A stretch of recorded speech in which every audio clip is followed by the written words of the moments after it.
హరి ఓం నమ శివాయ. ఆది దంపతులైన లక్ష్మీ శ్రీమన్నారాయణమూర్తికి, శివపార్వతులకు, సరస్వతి బ్రహ్మదేవునికి, సృష్టి స్థితి లయామూర్తులైనటువంటి సర్వజ్ఞులు వారి పాదపద్మములకు నమస్కరిస్తూ, ఆదర్శ దంపతులైన సీతారాములు శాస్త్రాంగ దండ ప్రణామాలు తెలియజేస్తూ, మా సద్గురుదేవులైన వెంకటకోటి యోగేంద్ర వారి పాదపద్మములకు నమస్కరిస్తూ, సర్వ సద్గురువులకు, సమస్త భక్తులకు హృదయపూర్వక ధన్యవాదాలు తెలియజేస్తూ, ముఖ్యంగా ఆంజనేయ స్వామికి హృదయపూర్వక ధన్యవాదాలు తెలియజేస్తూ, ఈరోజు హనుమ జయంతి సందర్భంగా కరాలపాడు గ్రామ ప్రజలకి, అలాగే అఖండ భారతీయులందరూ కూడా శుభాకాంక్షలు తెలియజేస్తూ, మరి రామాయణం అనేటువంటి మహాగ్రంథంలో రాముడు, రామతత్వం, సీతమ్మ తల్లి వారి యొక్క చరిత్ర ఆధారంగా రావణాసురుని మరి ఆ పాత్రను చుట్టుకొని మనకు రామాయణం అంతా కూడా మానవ లోకంలో మానవులందరూ కూడా ఆదర్శంగా కొన్ని వేల సంవత్సరాలుగా ఈ యొక్క రామాయణ గ్రంథం మరి ఈరోజు భారతదేశంలో ప్రతి గ్రామంలో రామాలయ వ్యవస్థ నిర్మాణం జరిగిందంటే, మరి ఇంత వ్యవస్థ జరగాలంటే ఎన్ని వందల వేల సంవత్సరాలు గడిచి ఉండాలి. ఒక్కొక్క సమాచారం ప్రజలకు చేరాలంటే అది ఎంత జరిగి ఉండాలి. దాన్ని మన వాళ్ళు మనకు చెప్పే రామాయణ లెక్కల ప్రకారం ఏమిటంటే, యుగాల పరంగా తీసుకుంటే 8,80,200 సంవత్సరాలు క్రితం రామాయణం జరిగినటువంటి ఒక చరిత్ర అని చెప్పి మన మహాత్ములందరూ మనకు రామాయణం ద్వారా తెలియబడతా ఉన్నారు. సరే వామ్మో, అంత సుదీర్ఘమైన ప్రయాణం నిజమేనా అనే మాటను మనం తీసుకుంటే, మనకి మన దేశాన్ని పాలిస్తున్నటువంటి తెల్లవాళ్ళు ఈ రామాయణం ఏమిటి, అసలు రాముడు ఎవరు, సీతమ్మ ఎవరు, రావణాసురుడు కథ అసలు నిజమేనా, ఇవన్నీ ఏమిటి అనేటువంటి పరిశోధనలు అనేక రకాలుగా వాళ్ళు చేయటం జరిగింది. అలా చేస్తే రామాయణం జరిగిన కథే, కానీ ఇది సుమారుగా ఒక 7,000 సంవత్సరాలు పైన అయి ఉంటుందని వాళ్ళు తేల్చారు. అలా తేల్చినటువంటి రామాయణంలో మరి ఒక భార్యాభర్తలు ఎలా ఉండాలి, అన్నాదమ్ముళ్ళు ఎలా ఉండాలి, తల్లిదండ్రుల పట్ల పిల్లలు ఎలా ఉండాలి, సమాజం పట్ల అతని బాధ్యత ఏమిటి, అతనిలో నాయకత్వ లక్షణాలు ఎలా పెంపొందించుకోవాలి అని మానవ జన్మ సాఫల్యం సార్థకం. సాఫల్యం అంటే ఏమిటి, వ్యక్తిగత జీవితం సాఫల్యం చెందాలి అంటే నువ్వు పుట్టిన దగ్గర నుంచి మరి పెద్దవాడు కావటం, విద్యాభ్యాసం చేయటం, ఆ తర్వాత వివాహం చేసుకోవడం, ఆ తర్వాత వివాహం కోసం కుటుంబం కోసం నువ్వు రేత్రింబోలు కష్టపడటం, దానితో పాటు సమాజ శ్రేయస్సు అంతా నువ్వు చూసుకోవటం, ఇవన్నీ చేసుకోవడం అనేది సాఫల్యం చెందడం అనేది ఆ మనిషి పూర్ణంగా అతను అన్ని రకాలుగా ఒక మెరుగైన జీవితం గడిపాడురా, ఆ కుటుంబ వ్యవస్థ అంతా అనేది సాఫల్యం చెందినట్టు. అందుకనే మనకు భారత ప్రభుత్వం అప్పుడప్పుడు సంవత్సరానికి ఒకసారి బాగా కుటుంబ పరంగా సమాజ పరంగా మంచి వ్యక్తులను ఎంపిక చేసి సాఫల్య పురస్కారాలు ఇస్తూ ఉంటారు. అది సాఫల్యం చెందినట్టు. మరి సార్థకం ఏమిటి అంటే, ఈ మానవ జన్మ అనేది అన్ని జీవులలో మనకి సుమారు 84 లక్షల జీవరాశులన్నీ ఈ భూమండలం మీద సృష్టించబడ్డాయా, వాటన్నింటిలో మానవ జన్మ ఉత్తమోత్తమైనది అంటే మహోన్నతమైనటువంటి జన్మ. ఇతర జీవులన్నిటికీ పుట్టుట, పెరుగుట, మరి గిట్టుట అన్నీ ఉన్నాయి, అట్లాగే మానవుడికి ఉంది. కానీ ఏది మంచి ఏది చెడు అనేది తెలియాలంటే ఒక మానవుడికి మాత్రమే తెలుసు, ఇతర జీవులకి అవి తెలియవని తేల్చారు. కారణం ఏమిటంటే అవి ఏవి ఎలా బ్రతకాలో వాటికి తెలియదు, ఏమి తినాలో తెలియదు, ఎలా జీవించాలో తెలియదు. ఇప్పుడు మన గొర్రెని తీసుకోండి, అది ఒక గొర్రె ఏదన్నా రైలు కింద బయలులో పడ్డదనుకోండి, దాన్ని మనం పట్టుకుంటే వెనక ఆగు, ఎందుకంటే వాటి జాతి లక్షణం అది, అంటే వాటికి ఏమి తెలియట్లేదు కాబట్టి ఆ విధంగా మనకి అలా తీసుకుంటే అన్ని జీవరాశులన్నీ అలానే ఉన్నాయి పరిస్థితి. మానవ దేహం మాత్రమే పూర్ణమైనటువంటి జ్ఞానాన్ని పొందడానికి, సత్యాన్ని తెలుసుకోవడానికి, తన్ను తాను తెలుసుకోవడానికి, దైవాన్ని తెలుసుకోవడానికి ఈ రకమైనటువంటి వ్యవహారం అంతా కూడా మానవుడికి మాత్రమే తెలుసని మహాత్ములు ఈ దేహానికి ఉన్న సదుపాయాలన్నీ అలా తేల్చారు. అలాంటి దేహం పొంది తనను తాను తెలుసుకోవాలి, నేనెవరిని అనే ప్రశ్నకు సమాధానం దొరకాలి. అలా దొరికినటువంటి వ్యక్తి ఆ పూర్ణమైనటువంటి ఆత్మజ్ఞానం పొందుతుడు. అట్లాంటి ఆత్మజ్ఞానం పొందటే మానవ జన్మ సార్థకత అయినట్టు అని చెప్పి తేల్చారు. సాఫల్యం సార్థకత. ఈ రెండు కావాలంటే మనకి మనిషి మొట్టమొదటి ఏం కావాలంటే భక్తి మార్గాన్ని ఎంపిక చేసుకోవాలి. భక్తిలో నుంచి సత్కర్మలు, సమాజ హితము, కుటుంబ వ్యవస్థలు ఇవన్నీ సరి చేసుకోవాలి. ఆ తర్వాత దైవ జ్ఞానాన్ని పొందాలి. అందుకని అలా పొందాలంటే అందుకే ఇవన్నీ మనకు ఎలా తెలుస్తాయి, అసలు ఎవరి ద్వారా తెలుస్తాయి? అందుకని తెలియాలంటే మనం పెద్దల ద్వారా, గురు మహతః ఇవన్నీ మనం తెలుసుకోవాలి. శాస్త్రాలు మనకు అనేక రకమైన ఉన్నాయి, వాటన్నిటి గురించి మనం తెలుసుకోవాలి. ఇవన్నీ మనం తెలుసుకుంటా ఉంటే తెలుసుకోవడానికి కేంద్రాలే మన దేవాలయ వ్యవస్థ అంతా కూడా.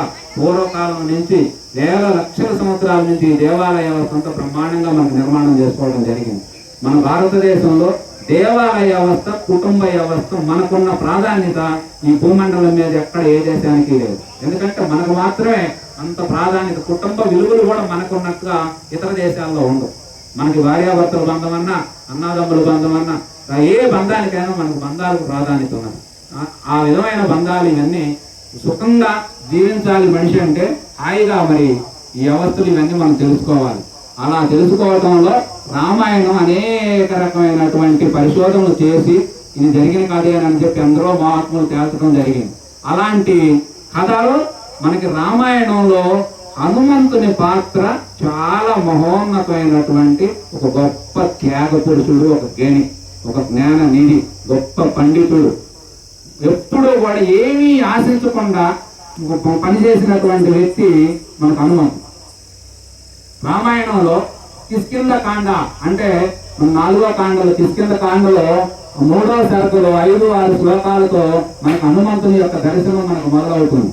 అలాంటి హనుమంతుని యొక్క మరి ఎలా మొదలైందంటే సీతమ్మ తల్లి రావణాసురుడు అపహరించిన తర్వాత సీత అన్వేషణ నిమిత్తం రామలక్ష్మణులు ఇద్దరూ కూడా యొక్క ప్రయాణం చేస్తూ ఉంటే ఆ ప్రయాణంలో మరి కబంధుడు అనేటువంటి ఒక రాక్షసుడు, అయ్యా నువ్వు సుగ్రీవుని కలవండి, సుగ్రీవుని దగ్గర ఉన్నట్లయితే ఆయన పరిచయం నీకు మేలు చేస్తుంది అని చెప్తే ఆయన మరి ఆ విధంగా బయలుదేరి రామలక్ష్మణులు ఇద్దరాడికి రావటం, ఆ యొక్క కొండ దగ్గరకు వస్తే కొండ మరి ఆ యొక్క ఋషిమోగ పర్వతం పైన సుగ్రీవుడు మరి చక్కగా మరి యొక్క రాముడు వస్తుంటే ఆయన చూడటం జరిగింది. సుగ్రీవుడు చూసిన తర్వాత ఆయనకి కొంచెం భయం వేసింది. ఎందుకంటే వాలి సుగ్రీవులు ఇద్దరు అన్నదమ్ములే, కానీ వాళ్ళిద్దరికి విరోధం ఉన్నది. ఆ విరోధం వల్ల వాళ్ళ అన్న ఏమైనా తమ్ముడిని ఏమన్నా చంపడానికి వేరే వ్యక్తులను ఏమన్నా పంపిస్తున్నాడా ఏందా అనేది ఆయన అనుమానపడి, హనుమంతుడు ఎవరు సుగ్రీవుని దగ్గర మంత్రిగా ఉండేవాడు. ఆ విధంగా మంత్రిగా ఉన్నటువంటి సుగ్రీవుడు మరి హనుమంతుడికి చెప్పాయా, వాళ్ళు వచ్చేటువంటి వాళ్ళు చూస్తే చాలా గొప్పగా అందంగా ఉన్నారు, రాజ ఋషుల్లాగా ఉన్నారు, కాషాయ వస్త్రాలు ధరించున్నారు, పండితుల్లాగా ఉన్నారు, ఒక రకం క్షత్రియుల్లాగా ఉన్నారు, అసలు వీళ్ళు ఎవరై ఉంటుందో ఏమో, వెళ్ళి హనుమాన్ వాళ్ళతో చక్కగా మాట్లాడి వాళ్ళని మాటల మధ్యలో వాళ్ళ యొక్క అంతరంగాన్ని నువ్వు పసిగట్టి రావాలయ్యా అని చెప్పి పంపించావు. అది రాముడికి హనుమంతుడికి మొట్టమొదట స్నేహ సఖ్యత కుదిరిన ప్రదేశం అక్కడ అన్నమాట. ఆ విధంగా హనుమంతుడు వచ్చేటప్పుడు ఆయన రూపం మార్చుకొని, ఎందుకంటే హనుమంతుడు అనేక రూపాలను దర్శించగలడు. ఆ విధంగా ఆయన వచ్చి మొట్టమొదట రామునితో సంభాషించి రామునికి ఆయన గురించి చెప్పి సుగ్రీవుని గురించి ఆయన తెలియపరిచి వాళ్ళిద్దరిని తీసుకెళ్లి చక్కగా మరి ఇద్దరిని కూడా సుగ్రీవుణ్ణి రాముణ్ణి ఇద్దరికి అగ్ని ప్రవేశం చేయించి ఒకరికొకరు సాయం చేసుకునేటట్టుగా ఏర్పాటు చేయడం జరిగింది. ఆ తర్వాత రామ అన్వేషణ నిమిత్తం వారు చక్కగా మరి బ్రహ్మాండంగా చేసినటువంటి సీతమ్మ అన్వేషణ కోసం పోవాలంటే ఎవరు పోవాలన్నా కూడా మరి ఆ లంక దాటాలంటే అందరూ కూడా చాలా భయం అనిపించింది. ఆ లంక వైపు పోయి మరి ఈ లంక ఎవరు దాటగలరంటే అప్పుడు అందరూ ఆలోచిస్తే 100 యోజనాల దూరం అంటే సుమారుగా ఇక్కడి నుంచి మన సత్తెనపల్లి ఎంత ఉంటుంది సముద్రం. ఆ రోజులు ఆ సముద్రం మరి ఒకే గంతులో దాటాలంటే ఎవరు దాటగలరంటే హనుమంతుడు మాత్రమే దాటగలడని చెప్పి జాంబవంతుడు చెప్పడం.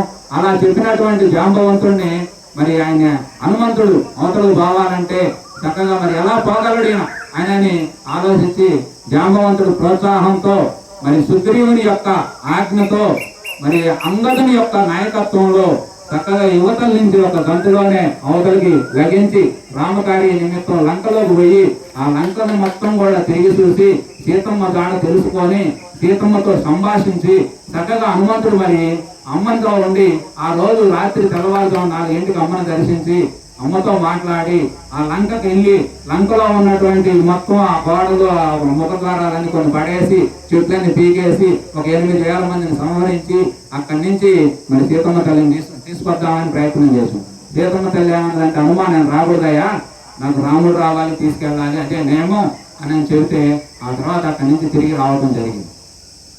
ఈ విధంగా ఆయన మరి లంకలోంచి బయటకు వచ్చి రాముడిని కలిసి రాముడికి రాముడు ఇచ్చినటువంటి అంగుళీకం అంటే ఉంగరాన్ని తీసుకెళ్లి అమ్మకు చూయించి అమ్మ ఇచ్చినటువంటి పాపడి బిళ్ళను తీసుకొచ్చి మళ్ళీ అయ్యవారికి ఇవ్వడం జరిగింది. అప్పుడు ఇంత గొప్ప కార్యం చేయాలంటే ఎవరూ లోకంలో చేయలేరు. అప్పుడు హనుమంతుడు చేసినటువంటి ఆ కార్యక్రమానికి సహజంగా రాజులకి ఏమిటంటే ఎవరు ఏ పని చేసినా ఏది మెడలోనో జేబులోనో అంటే గబాన్ని తీసి అలవాటు ఉంటుంది. ఆ రోజు రాముడి దగ్గర ఏమీ లేకపోవడం వల్ల ఆయన ఏ ఇవ్వగలను హనుమాను చేసిన ఈ మేలుకి నేను అని చెప్పి ఒకసారి అలింగనం చేసుకుంటాను. కానీ రాముడు ఇచ్చిన అలింగనానికి ఆయన పరవశుడైపోయింది. ఇది ఇంత చేశాడు. యుద్ధంలో మరి రామ లక్ష్మణులు ఒకసారి మూర్చిపోయినప్పుడు దాన్ని ఆ తర్వాత మళ్ళీ ఆ రోజు 3వ రోజు తేలుకోవడం జరిగింది. తర్వాత మళ్ళీ వాళ్ళ 9వ రోజు రావణాసురుడు కొడుకు మేఘనాథుడు చనిపోయిన తర్వాత రామనాథుడు దెబ్బకి మళ్ళీ లక్ష్మణ స్వామి మూర్చిపోవడం కాదు, ఒక రకంగా వర్ణించినట్లుగా పడిపోతే హనుమంతుడు ఎవరైతే మరి పోయి సంజీవుని తీసుకురాగలిగి తెల్లారిసరి తీసుకొచ్చాను నేను బతుకుతుంది అంటే ఎవరు పోవడానికి సాహసించకపోతే హనుమంతుడు పోయి మరి ఆ పర్వతం మీద పోయి అక్కడ మూలికలన్నీ వెతికిండు. సంజీవుని ఎక్కడ ఉందని అవన్నీ వెన్నెల్లో మెరుస్తున్నాయి. ఈయనకి బాగా సరిగ్గా అర్థం కాల. ఇవన్నీ ఎందుకు నాకు వచ్చాను పోవాలని కొండ ఊపిని శుభ్రంగా నెత్తిని పెట్టుకొని ఒక జాగ పట్టుకొని కొండ ఎత్తుకొని వచ్చింది. వామ్మ కొండ ఎత్తుకొని వస్తున్నాయి. కరాలపాడు మీద కరాలపాడు అంత అగమైపోయితేమో అంత కాబట్టి ఇక్కడ కాదు ఆ పొలాల్లో దిగు అని చెప్పి సుసేనుడు అనేటువంటి వైద్యుడు ఉన్నాడు.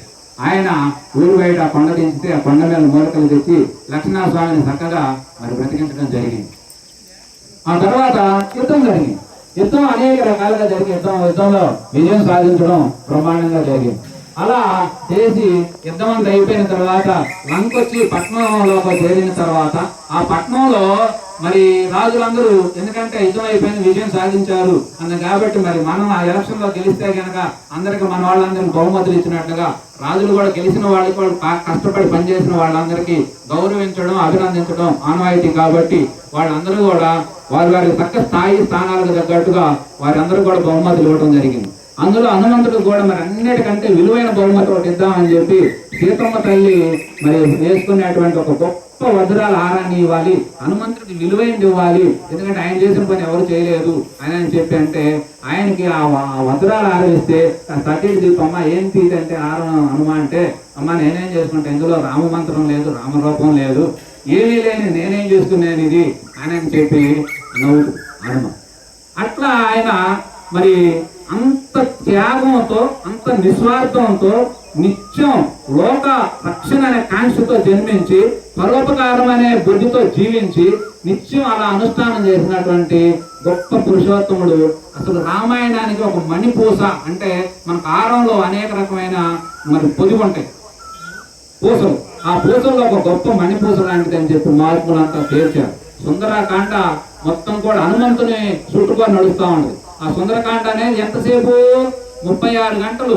ఇవాళ ఉదయం బయలుదేరిండు, రేపు సాయంత్రానికి తిరిగి వచ్చిండు. 36 గంటలు సమయంలో ఉన్నటువంటి మరి 67 సరుకులతో ఉంటుంది సుందరకాండ. సుందరకాండలో ఆధారంగానే మనకు హనుమాన్ చాలీసా వచ్చింది. హనుమాన్ చాలీసా అంటే ఏంటి? హనుమంతుని యొక్క జీవిత చరిత్రను అందులో పొందుపరుస్తుంది ఫస్ట్ నుంచి లాస్ట్ దాకా. ఈ విధంగా హనుమంతుడు మరి చక్కగా అనేక రకమైనటువంటి కార్యక్రమాలు ఇవన్నీ రాముడు చేసిండు, దేవతల పక్షాన్ని చేసిండు, లోకం కోసం జీవించాడు.